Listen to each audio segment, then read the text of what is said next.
Y en esta oportunidad, aquí en Voces de Odisea, tenemos a uno de nuestros socios institucionales que es el equipo de EJASO precisamente, y también como novedad en este episodio de nuestro podcast, tenemos también a un miembro de nuestro consejo editorial. Y voy a empezar a que se presenten ellos mismos con su propia voz. Rodrigo y Luis, bienvenidos a Voces de Odisea. Muchas gracias. Gracias. Muy bien, y Adelante, tenemos. Rodrigo, si quieres. Ajá, muy bien, perfecto. Y en este caso también tenemos a Ignacio Gavilán, que es miembro de nuestro consejo editorial. Ignacio, también con tu propia voz, bienvenido a Voces de Odisea. Pues muchas gracias, Frank. Ya tenía ganas de estar aquí. He visto pasar los episodios y ya tenía ganas de unirme a alguno. Muy bien. Nunca es tarde cuando lo dicho es bueno, dicen. Eso es. Excelente. Bueno, primero que todo, vamos a empezar en este caso con este fascinante tema que tiene que ver con robots y la robótica, que aunque digamos que en la psique de la mayoría de personas, el robot es aquella cuestión metálica y antropomorfa, no tiene que ser así. Y ya veremos por qué. En este caso, Rodrigo y Luis, os dejo a vosotros. Primero que nos digáis, EJASO, a qué se dedica EJASO, dónde estáis, para aquellas Ujú. personas que es la primera vez que oyen de vosotros y no debería ser así. Muy bien. Pues nada, muchísimas gracias, Fran. Encantados de estar aquí con vosotros. Y nada, bueno, muy rápidamente, bueno, Caso es un despacho, bueno, pues ya veterano en el derecho de los negocios, ya con 42 años de historia que vamos a hacer este año. Y bueno, es un despacho que comenzó en torno a dos áreas de práctica muy concretas, derecho laboral y derecho a la competencia, y que bueno, a partir de ahí pues ha ido ampliando y creciendo pues en todos los ámbitos de derecho de los negocios. Bueno, yo dirijo el área de derecho digital y propiedad intelectual, y bueno, por lo tanto pues todas estas cuestiones que tienen que ver con la inteligencia artificial y que ahora tenemos mucho foco, y bueno, conmigo también está en esta ocasión pues también Rodrigo López, que también es parte del equipo aquí en EJASO. Bueno, encantado de estar aquí y nada, muchísimas gracias, Frank, por la oportunidad, todo Disella. La verdad que un canal muy interesante y esperemos, bueno, estar a la altura. Que vamos, ya ha habido varios podcasts y muy, muy buenos todos y a ver si este, pues no nos deja mal, ¿no? Y nada, yo soy Rodrigo López Crespo, soy asociado principal, compañero de Luis en el área de Derecho Digital de Caso. Yo no soy tan veterano como el despacho, pero bueno, pero se hace lo que se puede. Nada, me dedico básicamente aparte de todo esto de inteligencia artificial, estoy más enfocado en la parte de propiedad industrial e intelectual y protección de datos. Y nada, a ver qué tal. Estupendo. Y también tenemos aquí a Ignacio Gavilán, por la parte de Odisea, en este caso, y como miembro del consejo editorial de este podcast. Y vamos a preguntarle por qué está aquí, porque ya veréis por qué. Y para las personas Sí. que no le conozcáis, no conozcáis Pues, la carrera profesional de Ignacio Gavilán. Ignacio. sí, pues bueno, a ver, yo levanté el dedo cuando supe que íbamos a hacer este episodio. Bueno, yo Correcto. soy ingeniero, fuera de Odisea, pues bueno, trabajo en tema de tecnología, consultoría y docencia fundamentalmente, pero dentro de Odisea soy responsable del área de relación robots-personas, que alguna vez he pensado si bautizar como robética, al final lo he dejado como relación robots-personas, y entonces, a ver, siempre lo considero un área fascinante, está mal que yo lo diga, pero creo que realmente lo es desde muchos puntos de vista. Y cuando supe que en Voces de Odisea íbamos a hablar de robots, dije, pues nada, pues me apunté, porque tenía que estar aquí. Excelente. Exactamente. Muy bien. Entonces, vamos directamente a una serie de preguntas que son de mucho interés ahora mismo allá afuera y parece que no. Porque falta en estos temas divulgación, no solamente una divulgación responsable e informada, sino también una divulgación que sea fácil de entender. Sucede bastante. Y estas son preguntas también que se han recogido entre personas que no son digamos que del medio este en el que nosotros nos podemos mover. Por lo tanto, vamos ahí, y son muy interesantes. Por ejemplo, imaginemos por un momento que hay un coche autónomo causa un accidente. Esto es muy popular. Eh, ¿Podría un robot ser legalmente responsable de sus acciones. ¿Quién es responsable? ¿El coche, el fabricante, el propietario? ¿Quién en este caso? Ujú. Bueno, pues muy buena pregunta. Es un tema, vamos, de muchísimo interés para todos los que nos ocupamos vamos, o estamos dentro de lo que es el derecho y que, bueno, que no tiene una respuesta tampoco muy fácil, ¿no? Porque, bueno, hoy por hoy, evidentemente, tenemos una normativa que no reconoce, bueno, pues, digamos, la personalidad electrónica y que por lo tanto pues tenemos que acudir, digamos, a los principios de responsabilidad que ya existen en nuestro derecho, pues para tratar de depurar de la posible responsabilidad sobre el mal funcionamiento, porque estamos asumiendo que evidentemente para que hubiera algún tipo de responsabilidad por parte, por así decirlo, del coche autónomo, pues tendría que haber un mal funcionamiento del mismo, además tendría que haber provocado unos daños y tendría que haber una relación entre el mal funcionamiento y esos daños, ¿no? Eso es un poco lo que es el principio general de responsabilidad. A partir de ahí, pues haciendo un poco la analogía con lo que puede ser la conducción que hoy conocemos, pues lógicamente ahí tenemos la figura del conductor, que al final es una persona a la que se podría llegar a imputar, pues digamos, algún tipo de negligencia o responsabilidad en la conducción. Aquí, en principio, pues desaparece esa figura o, por así decirlo, reemplazado por la propia funcionamiento del coche autónomo y por lo tanto, pues ahí tendríamos que acudir a conceptos un poco como lo que podría ser la responsabilidad vicaria que existe en nuestro ordenamiento en otros ámbitos, Ujú, como pues en el ámbito laboral o también de los ujú, padres con los menores o respecto de los animales, para ver si de respecto al propietario, en su caso, podría llegarse a imputar una responsabilidad. Hoy por hoy no tenemos normas claras sobre cómo se podría llegar a imputar este tipo de responsabilidades y por lo tanto pues habría que ver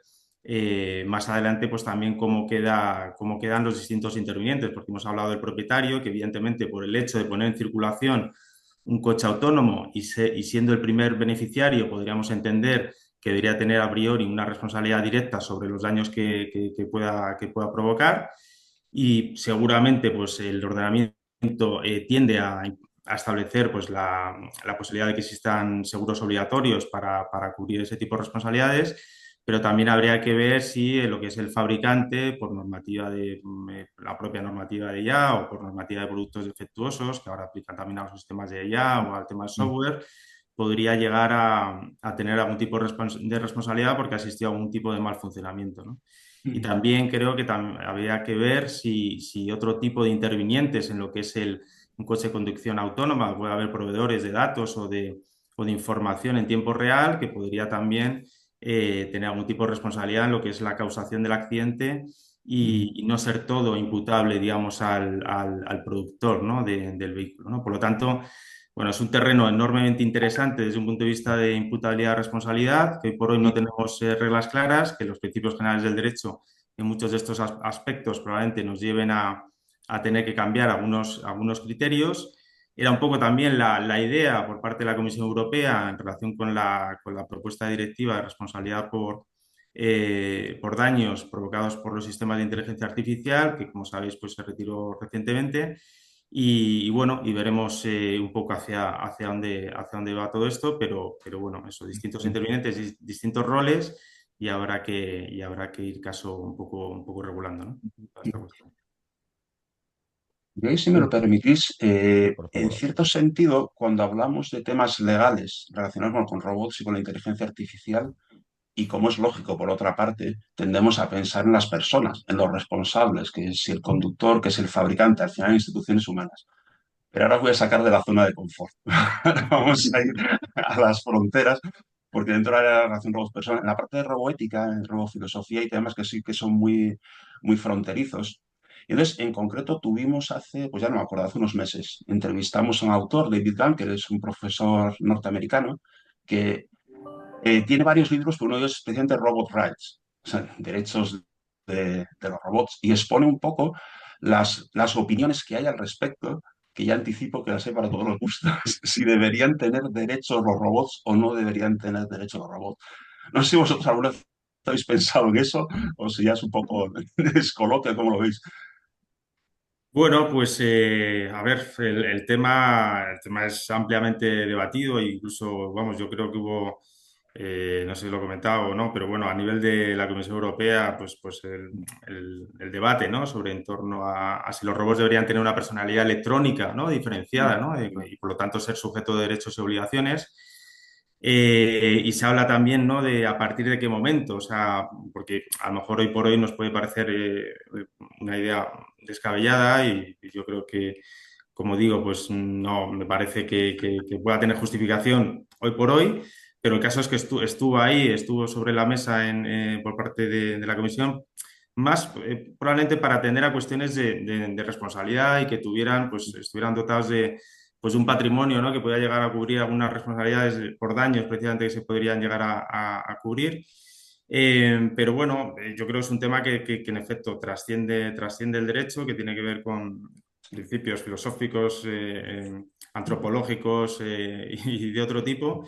Y bueno, pues hombre, el derecho en otros casos ya tenemos la ficción también de la persona jurídica, no deja de ser también una ficción, ¿no? Y no es descartable, o sea, en mi opinión, que en el futuro, al menos para ciertas cuestiones, pues se pudiera dotar de cierta personalidad jurídica, por así decirlo, pudiéramos decir a los robots, ¿no? Ujú.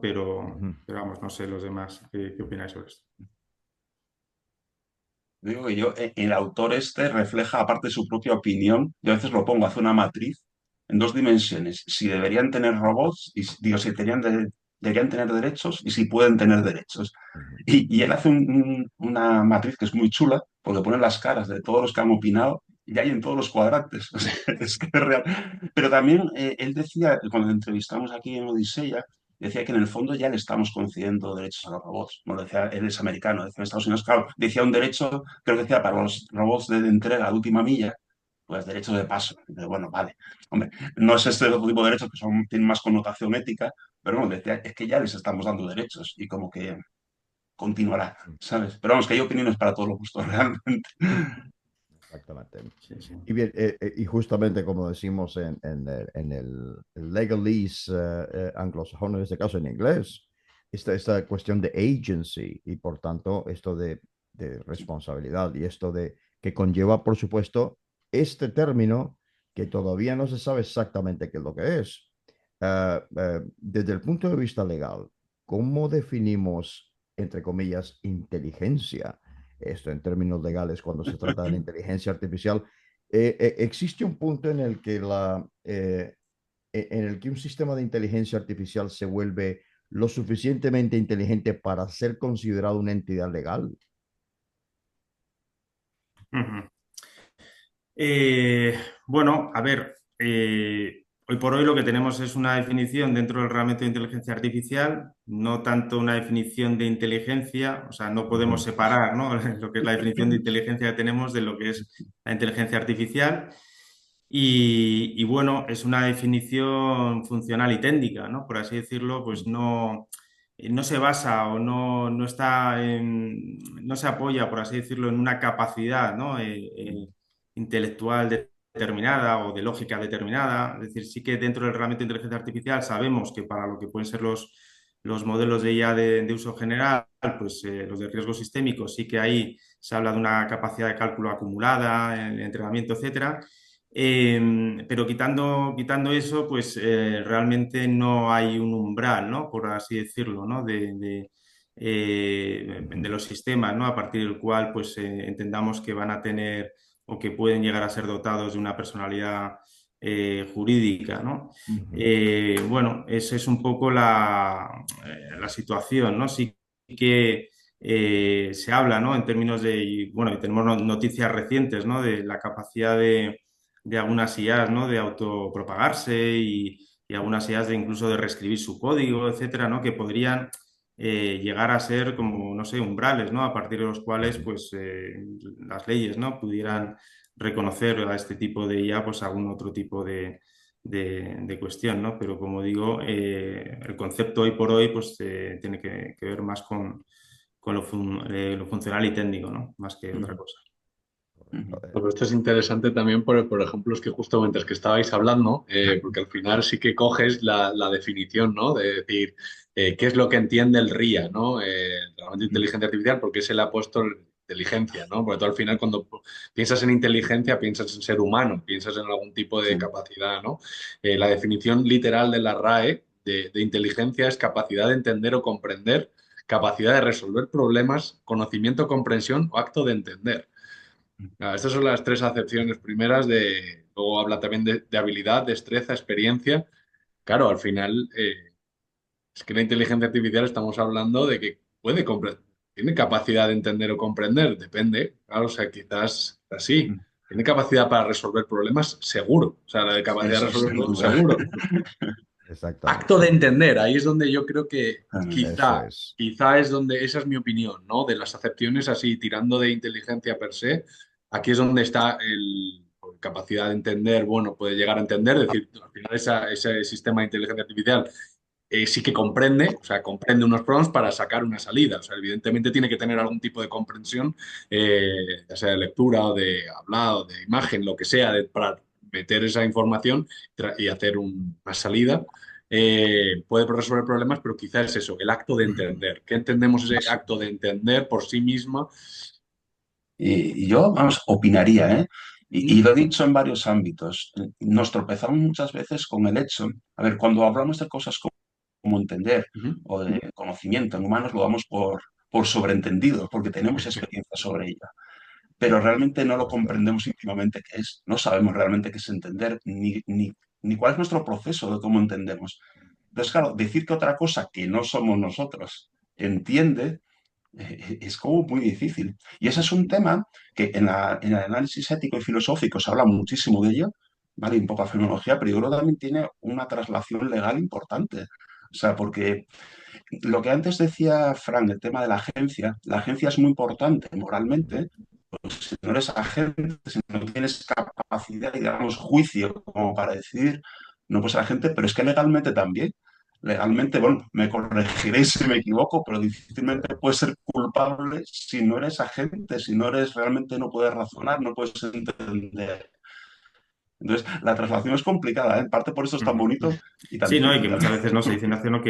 Bueno, que hablamos de cómo, de si es inteligencia artificial, o sea, si es inteligencia, mejor dicho, o no, en función de si realmente sigue un poco la lógica del pensar humano, ¿no? Cuando realmente, pues, bueno, yo creo al menos yo recuerdo mi primera experiencia, ¿no? Con lo que puede ser la IA generativa y desde luego, vamos, me pareció impresionante en términos de que pareciera, ¿no? Que estaba pensando, sin dejar de ser predicciones matemáticas o lo que haya por detrás, ¿no? Pero evidentemente claro que hay comprensión, claro que hay capacidad de inferencia, ¿no? Capacidad de generar contenido, decisiones, predicciones nuevas, etcétera, ¿no? Que quizás sea un poco el rasgo, ¿no? Y que también es del pensar humano, ¿no? La habilidad de inferencia, pues es propia también del ser humano y está de como exigencia, ¿no? Dentro de lo que es el concepto de inteligencia artificial dentro del RIA, ¿no? O sea que, bueno, también hay cosas que son diferentes y hay otras Ujú. que siguen también de alguna manera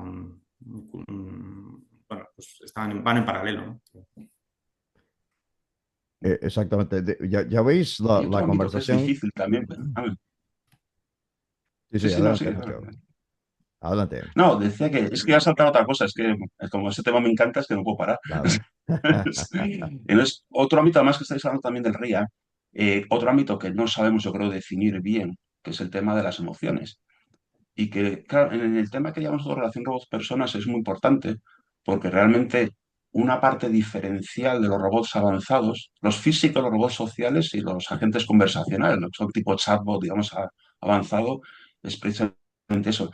Y sé, pero me gustaría que lo explicarais, que la RIA limita bastante el tema de las emociones, o sea, la detección de emociones, el uso de emociones, pero lo cierto es, esto ya voy a hacer, digamos, antes, digamos, un razonamiento mío, para ciertas aplicaciones útiles y éticas de los robots Ujú. conviene que detecten las emociones. Desde una cosa muy práctica, como tú tienes un agente conversacional en un call center y quiere detectar si el cliente está enfadado para saltar y pasárselo a un humano, hasta si tú tienes un robot cuidando, por ejemplo, de ancianos, que es hecho en Japón.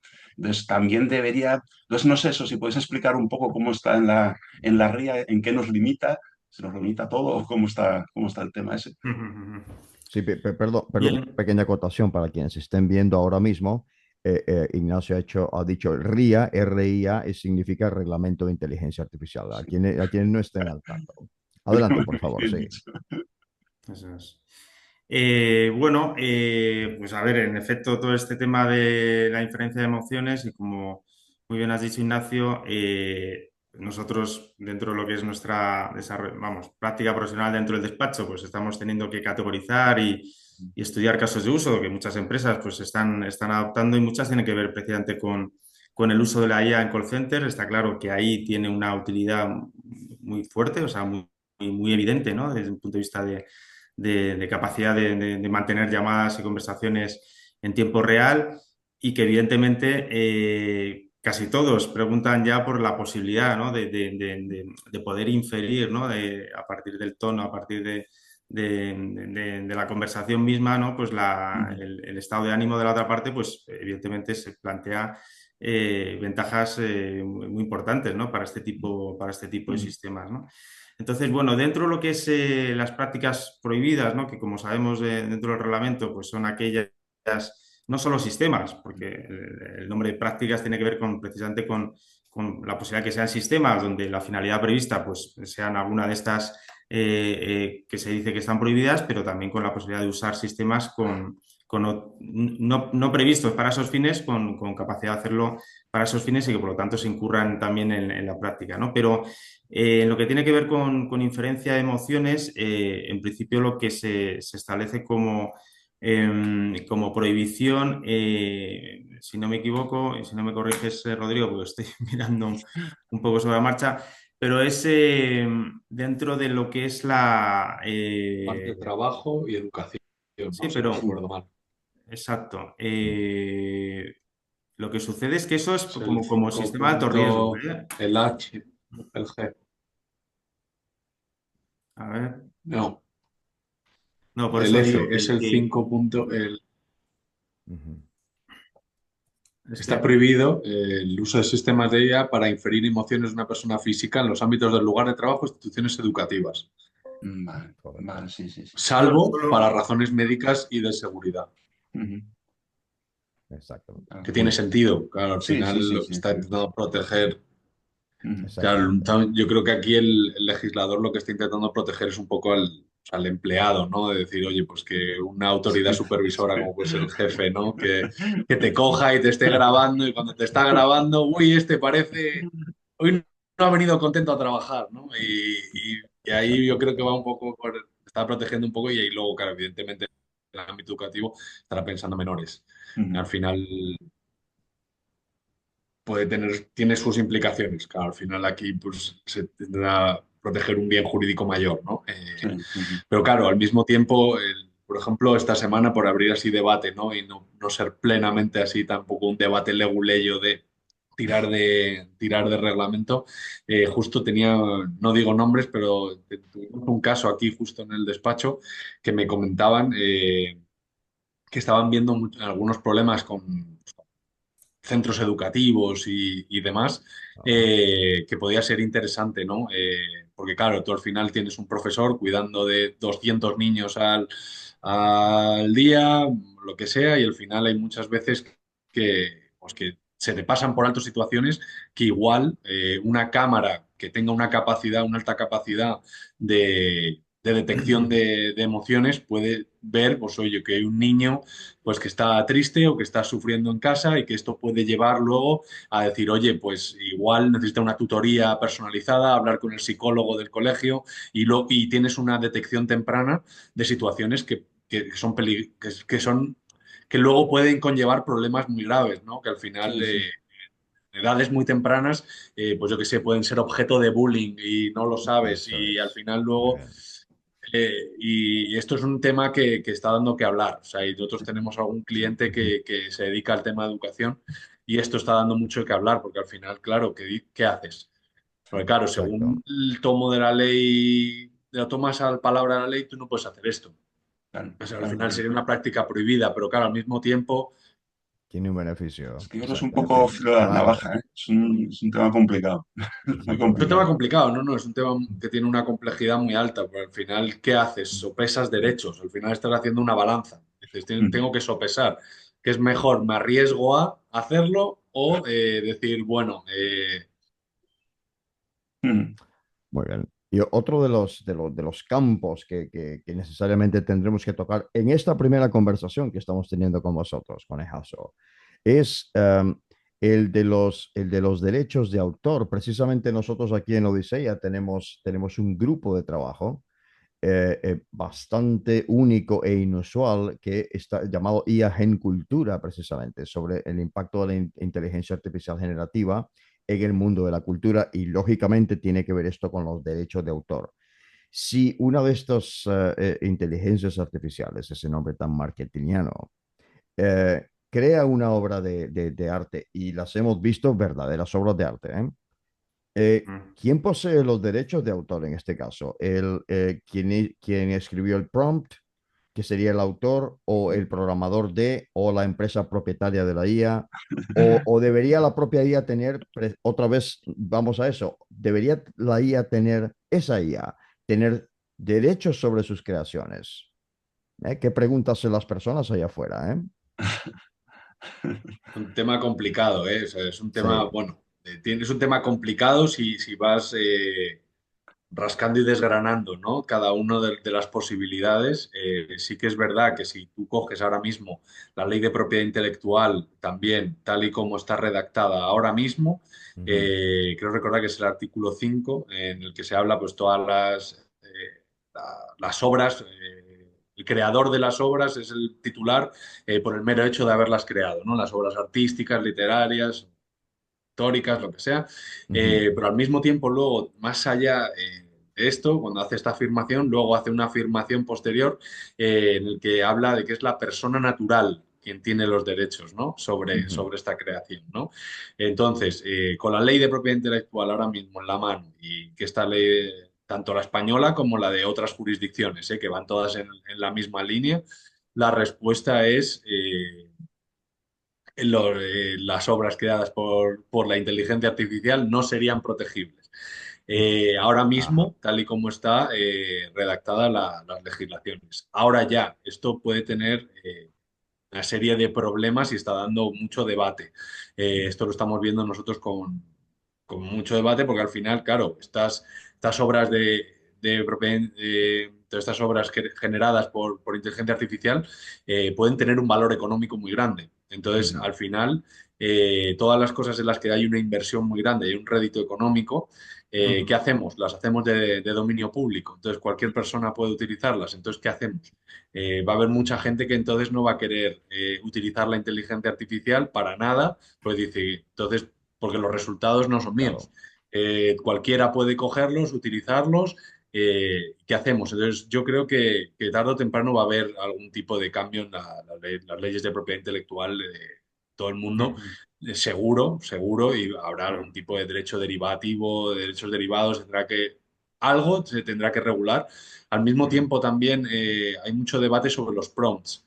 Pues dicen, Sí. al sí. final puede que los resultados no sean protegibles por derechos de copyright, de propiedad intelectual, pero ¿y si los prompts alcanzan una cierta originalidad y cumplen con los requisitos de originalidad Correcto. de esto? Ujú. ¿Quién sabe? O sea, de momento sí que es verdad que no hay muchos casos de esto y está todavía un poco en pañales, por así decirlo. Está la cosa en pañales. Eh, Estupendo.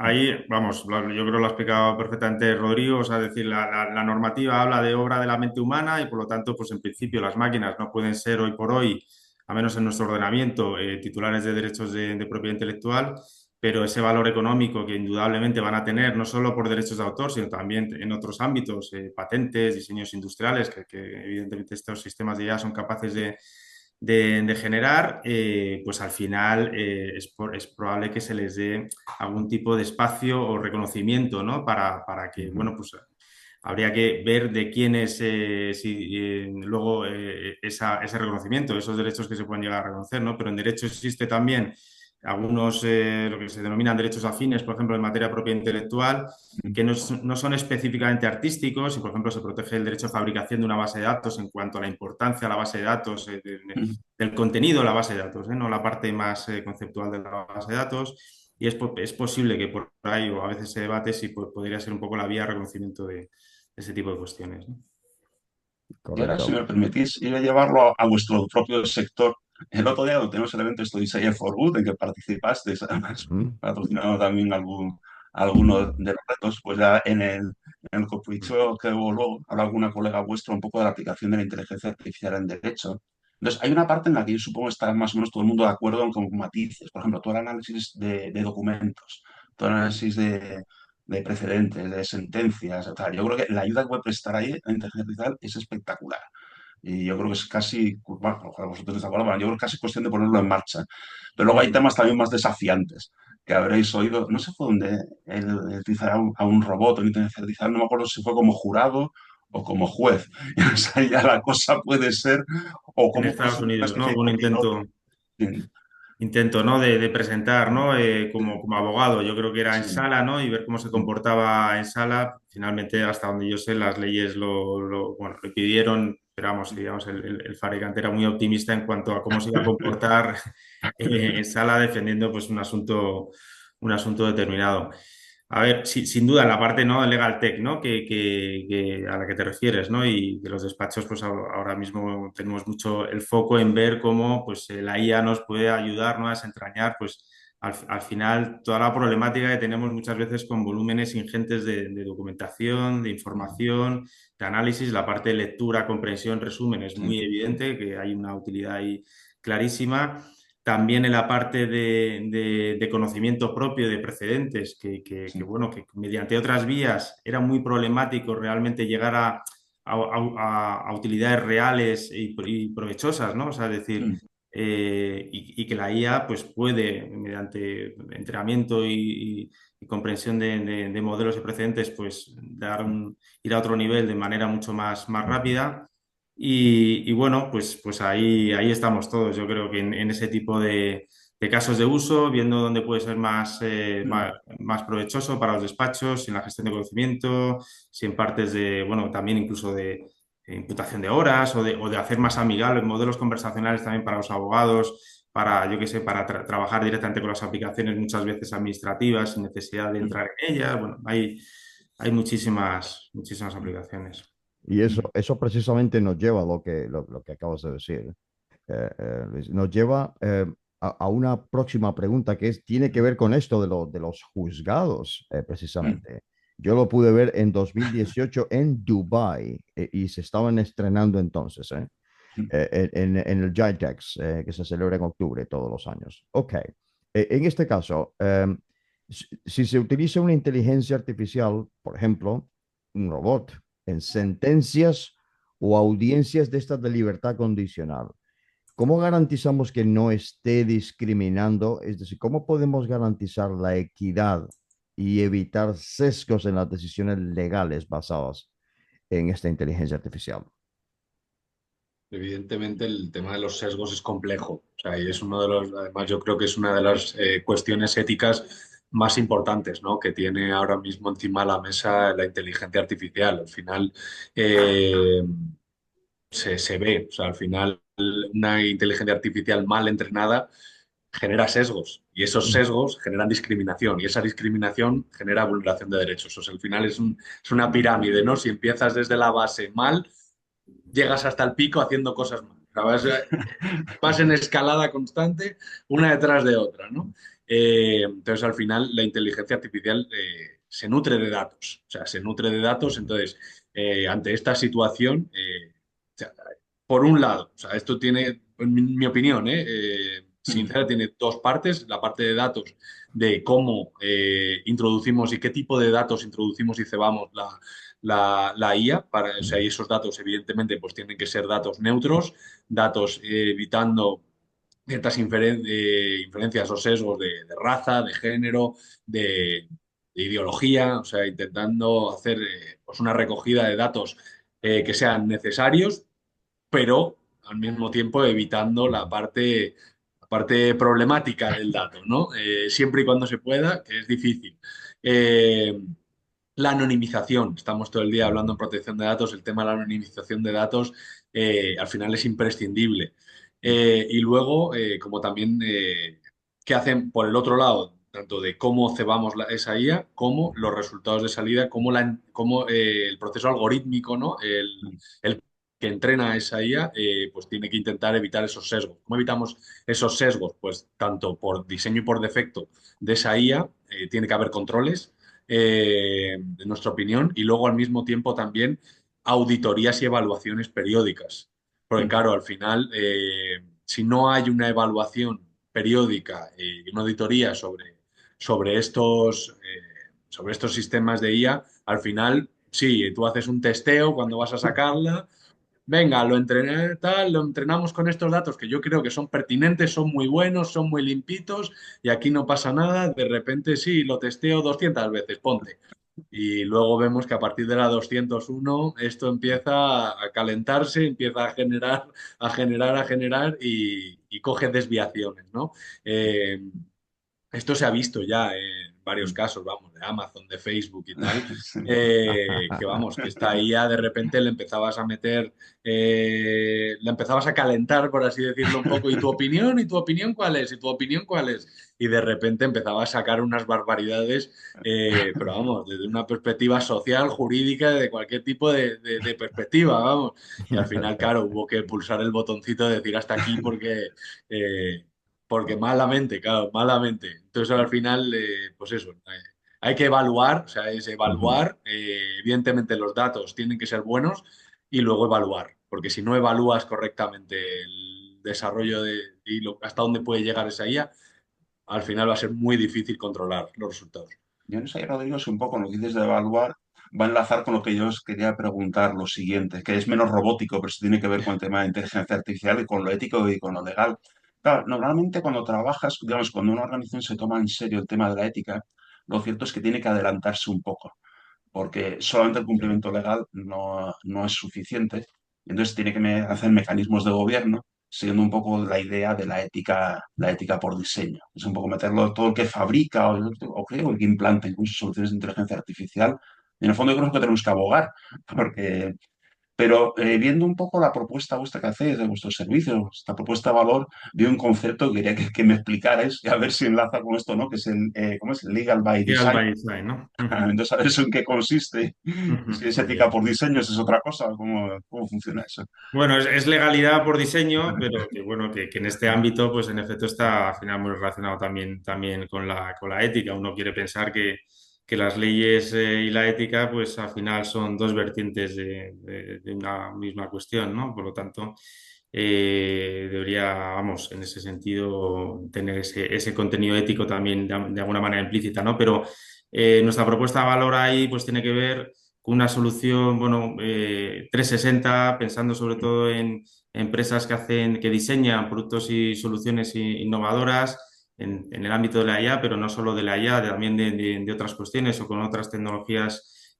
también disruptivas y que en definitiva pues necesitan un acompañamiento para que desde las primeras fases, ¿no?, de conceptualización de lo que puede ser la solución, pues ya pueda asegurarse, ¿no?, que pisa terreno, por así decirlo, pues más seguro, ¿no? En cuanto a que pues precisamente no pasa por alto pues, prácticas prohibidas o que no pasa por alto que tiene que cumplir unos determinados requisitos si es un sistema de IA de alto riesgo, etcétera. Ujú. Y por lo tanto, pues es esa aproximación al mercado, en este caso más del lado de los proveedores o diseñadores, pero también a veces de los clientes, que son los que encargan a estos proveedores luego que les diseñen soluciones, para que desde el primer momento pues, esa solución cumpla con todas las exigencias legales y también pues dar una protección desde un punto de vista de propiedad intelectual, si se la puede dar, oye, pues es que esto se puede llevar a registro, podemos hacer un depósito privado a través de esta Ujú, tecnología para que exista una presunción de autoría, así como también cuestiones de tipo fiscal, pues si hay deducciones de más I, etcétera, ¿no? O sea, es un ujú, enfoque 360, pues de cumplimiento, de protección y todas estas cuestiones, ¿no? ujú. Una siguiente pregunta que va acorde con lo que decías, Rodrigo, sobre Amazon y Google, que les has mencionado. Ellos tienen sistemas de domótica muy inteligente, de hecho. Y por tanto, si una de estas inteligencias artificiales, la de mi casa, por ejemplo, y ojalá que no suceda nunca, pero si grabase o, ¿cómo podemos decir esto entre comillas? Si fuese testigo de un crimen o un delito en mi casa, eh, ¿puede esta inteligencia artificial ser testigo en un juicio? ¿Cómo manejamos legalmente su, entre comillas, testimonio? ¿Existe eso? Ujú.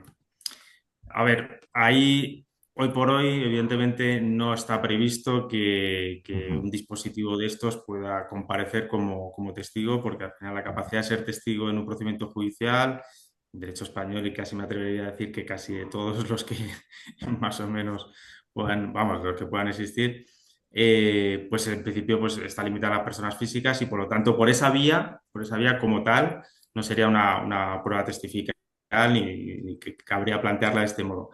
Pero sí que cabría, y de hecho pues ha existido algún precedente, creo que ha sido con Alexa, ¿no? Ajá. Bueno, porque estos dispositivos pues muchas veces están activos, se están escuchando, etcétera, pues debió registrar algún tipo de, bueno, pues de dato o de información, ¿no? Sonora, ¿no? Que para esclarecimiento de un crimen pues resultó ser determinante y ese Sí. tipo evidentemente, de pruebas sí que es planteable y aportable en un procedimiento judicial y, bueno, y dentro del mismo pues gozará de la confianza que pueda merecer al juez en función también de la seguridad, integridad, etcétera, de los datos, de la autenticidad temporal también en cuanto al momento de registro, de, bueno, ese tipo de Mm. cuestiones, pero como datos o como instrumentos de grabación. Nosotros dentro de la ley de enjuiciamiento civil existen, ¿no? Esa vía de aportación de datos o de instrumentos de grabación o de dispositivos o de las pruebas